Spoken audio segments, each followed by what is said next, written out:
Kuddus, half KG মাংস দাও তো, অনেকদিন গরুর মাংস খাই না। চাচা, ছেলে সরকারি চাকরি করে, হাফ কেজি মাংস আপনার মানায়? আপনি লইবেন ঝোলা ভরে, পোলায় মাস গেলে লাখ টাকা বেতন পাই। টাকা পয়সা কি সব ব্যাংকে জমাইতেছেন নাকি চাচা?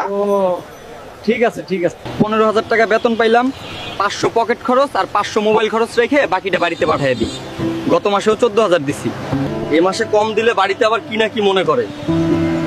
মাও অসুস্থ, আর এদিকে আমার ছুটি হলে টাকাও লাগবে। কি রে নয়নের বাপ, আমার ঔষধ আনছনি? তোর ছেলে টাকা পাঠাইছে 14,000।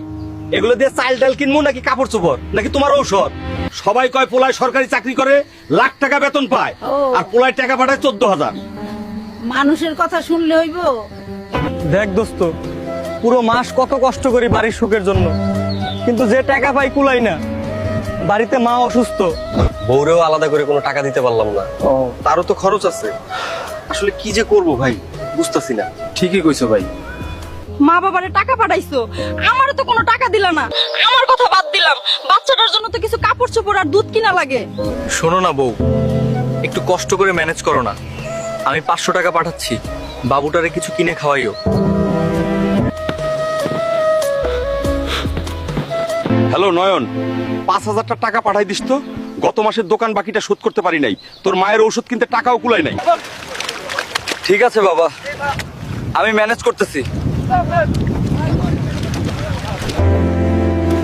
নয়ন ভাই, আপনার ছুটি হয়েছে, জলদি রেডি হয়ে বাড়ি চলে যান। এখন আমার ছুটির দরকার নাই, যখন লাগবো আমি বলবো। আপাতত ক্যান্সেল করে দেন।